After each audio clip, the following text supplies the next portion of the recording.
It's time for Media Watch now. James Cruden is with us in the studio. Hi there, James. Good to see you. Laura. First one of the year. Indeed. Now, let's start off with what you've been looking at. You're covering one of our top stories for us tonight. And, of course, the top story all around the world, a horrific start to 2017. Yeah. It happened in Turkey. A horrible attack at a nightclub. At least 39 people killed and many more wounded in hospital. Tell us how it's been treated in various countries today. Front page news, as you can imagine, Laura, around the world. So just let's take a look at some of those front pages, starting with Corriere della Sera in Italy. And their headline there is the massacre of the youth ragazzi, or young people, in this discotheque. Of course, it was largely a very young crowd in that discotheque on the banks of the Bosphorus. Die Welt in Germany, they're focusing on the liberal heart of Germany, Anschlag auf das Liberal, the liberal heart of Germany, Herz of Turkey, of Turkey rather, excuse me, and has been struck.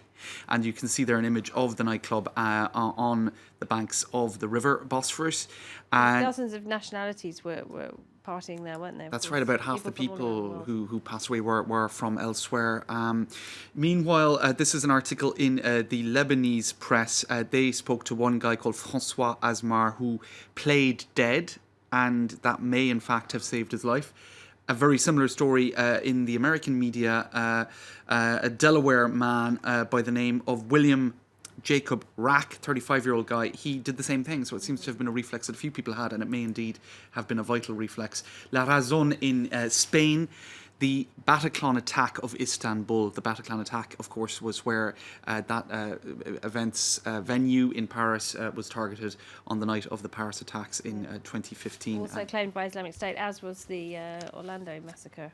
That's right. Another nightclub. And indeed, to sum up that aspect of things, this headline in Le Parisien newspaper says, terrorism, nightlife venues targeted by the Islamic State. Of course, there is some doubt, from what I can understand, about who was behind the Istanbul attack. But we are seeing, in any case, well, they've claimed responsibility, and they've gone on to say they were targeting pagans celebrating New Year and all the rest of it.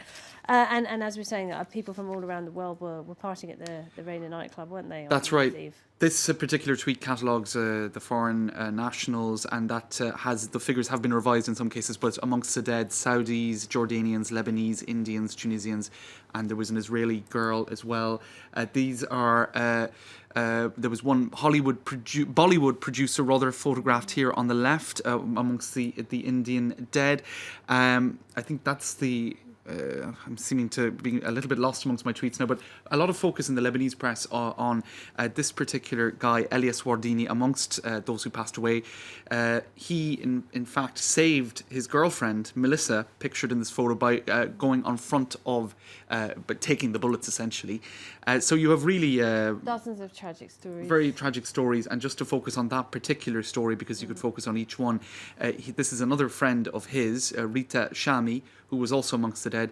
She had lost her mother just 4 months previously, and this was a sort of a party going away for the New Year's festivities to get rid of it. So it's just extremely tragic. Another aspect of this emerging in the Lebanese media was this guy, Ramzi Al-Qadi, who said, well, good enough for them. They were in a nightclub, so what do they expect?